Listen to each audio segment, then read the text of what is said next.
Hi, I'm the real-world avatar for for Marientina Gotsis because she took ill with kidney stones and had to be hospitalized on her way here.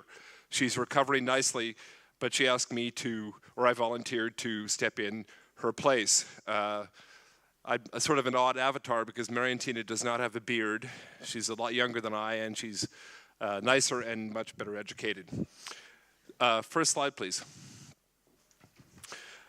I sit on the steering committee of Marientina's center, the Creative Meeting and Behavioral Health Center at the University of Southern California, which is unusual in that it is a jointly supported school between what we call, in the colloquial terms, the film school at USC, which has given us such luminaries as Steven Spielberg, and the Keck Medical School. Next slide, please.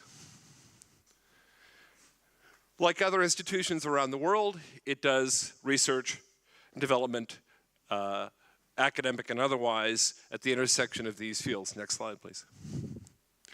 And it has created and does create award-winning transmedia storytelling products and services. Next slide. And in addition, it works very closely with industry, corporations, studios, nonprofits, and NGOs in developing products, services, and other theories and principles. You've probably heard of the Bill and Melinda Gates Foundation. We just recently closed a deal with them to digitize the brain architecture game, which has been co-developed by CMBHC. Next slide, please. In addition, it grants MFAs and MAs. So moving on, today we'll talk about the safety. And one of the reasons that I'm here is because Marientina and the center are at the forefront of trying to develop VR safety protocols, which you would think would have been well established after some 50 years of research, but you would be wrong. Next slide. What has happened is that it's only slowly emerged. Next slide, please. Because most of the research for the last 49.5 years has actually been in research laboratories where there's a well-established culture and guidelines for ethical protocols for the treatment of participants, patients, and otherwise, as I'm sure many of you academicians know. The 1995 is an inflection point, one, because of a couple of notable papers. One was by Durlach and Maver, another by Wally, which established ethical principles for the applications in VR. Slide. And in addition, for Marientina, 1995 was the start of her love affair with the cave. She spent 8 years with the cave, which, as you have probably heard, was a very, very expensive but very effective projection-based VR system. Next slide. Those of you who know Marientina can see her in these slides, in these photographs. This, of course, is the pre-digital images, so these are just film photographs. So what's changed? So we've gone from research labs with established ethical protocols, universally accepted, to millions of users with HMDs in a matter of 18 months. So we have two camps. We have the old school that says, come on, we've been doing this for decades, what do you care, really nothing ever happens, don't worry. The second school is what I call Chicken Little. Those of you who are not Americans might not know the Chicken Little character. It's from a children's story. It was a chicken that was convinced that every problem, every friction point in her life was a catastrophe. She'd go around squawking, ah, the sky is falling. So we have that same school. And the answer is somewhere in between, and Marientina's center is helping to develop that. Of course, the precondition of all of this is we have to understand that there are universal principles for safety, but that they are also contextual. They depend upon the form factor, the context in which it is being presented, the real world in which it is being presented. So if we look at some of these things based on time frames, really what it gets down to, the main set of issues, the first set we'll deal with, excuse me, is discomfort from ergonomic issues. And these are things like eye strain, sensory uncoupling, disorientation, and also exposure to pathogens if there is not a hygiene protocol put in place. And by the way, I'm really talking about this less in the academic world than I am in the new world that's exploding, which is the commercial world. Go back. I wanted to call your attention to something we're seeing, which is antisocial behavior, what you and I would call fist fights, when people come out of a VR world and they're all pumped up. Short-term issues are really continuations of this, and long-term issues are just now beginning to be researched, among them actual permanent eye strain and eye damage. This is an area, I think, in which more research should be done and should be done quickly. So the next big set is something that you heard about when the professor this morning talked about his 8-year-old daughter saying, I don't want to do this in the VR world because I could get hurt. And this really comes from, in the commercial context, a certain thoughtlessness and an absence of a commitment to quality. Because the VR disables us while we're in the middle in an immersive environment. We're blind. We can't walk. We can't do what his chair enables us to do. And these lead to the banal. If you look at the blue circle, that's a body, that's a live body, by the way, person with a VR headset that did a faceplant. If you look closely, it says Microsoft back there. This, of course, was at a conference. This is very common. This, by the way, speaking from a lawyer's perspective, is something that if the communities of VR don't do something about it, the lawyers most assuredly will, because they will be filing lawsuits left, right, and center. Not I. I'm a lawyer, but I write contracts. I don't go into court.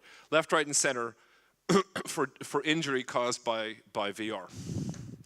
The second, and I need not say more, some of you are aware of these, they're called face condoms. People wear the face condoms because of the discomfort of wearing the HMDs.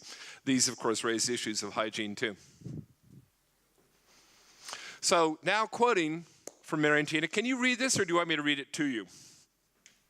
I won't use Marientina's voice, but she says, my very rude comment is, just because you can program anything you want to happen on the screen in Unity 3D, it doesn't mean that you should. VR is most dangerous in the hands of people who have no intuitive sense of psychophysics and perception and not much interoceptive awareness of sensory input. Or, on the other hand, they have so much adrenaline they're willing to fight somebody when they come out.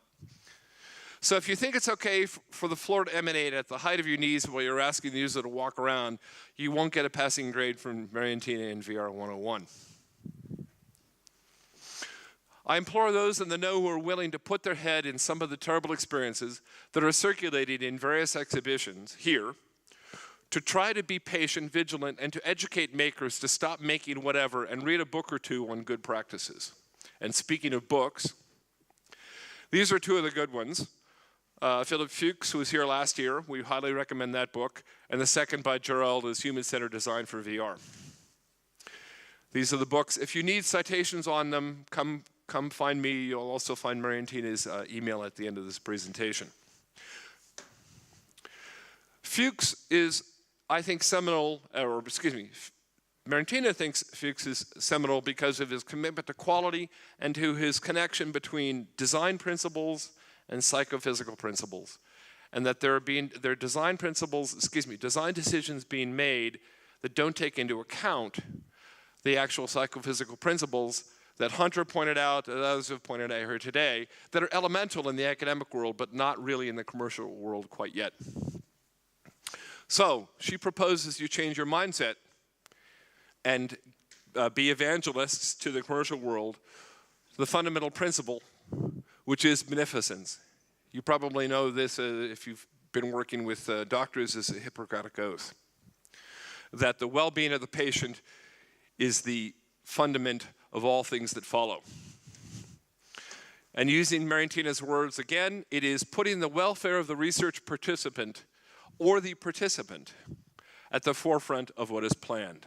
And it is a bioethics framework that you should start with knowing your participants, which is to say, know their capabilities, and know whether they have any particular deficits because they're young, they're old, they have physical disabilities or mental disabilities. So as a practical reality, I don't think this comes as a surprise, particularly in the academic world, pay attention. Monitor them when they're using it. Find out what their conditions are before they use it and how they feel afterwards. Help them if they have to recover from it. So after 49 and a half years, or in 2016, 49 years, we may have another book that's particularly, another paper that's particularly good in this space. And Marientina has actually done follow-on research, and she has published, or I think you upload, I'm not sure, I'm not an academic, your working paper, your outline on this research. And the paper in particular is Maduri and Metzinger, and I apologize if I mispronounce Maduri. And it is Real Virtuality, a Code of Ethical Conduct. And the working paper full text you can see here, and if you need a better citation, contact me. How am I doing? Time? Okay. So, just one example of a misuse. If you can see this, it's a baby with a VR headset on, and a woman looking positively at this. Now, it's kind of a shocking image. That image actually is not real. It's a composite created by the futurist, called the futurist, Stuart Cundy, to warn us of things we have to be aware of, which we'll see in the future. So what Marientina has created is a VR heuristics, and they're a straightforward process of yes/no answers, questions you answer, starting with the device, the who, the context, types of use, the scope of the use, duration, etc. Turning to the societal context, what do participants in society stand to lose or gain on this? But then also to go to who manages it? How do you manage adverse experiences? In a commercial setting, do you have somebody there prepared to handle heart attacks, other physical reactions, mental reactions? So finally, she's proposing to open a dialogue on these heuristics, and this is her email if you would like to work with her on developing that.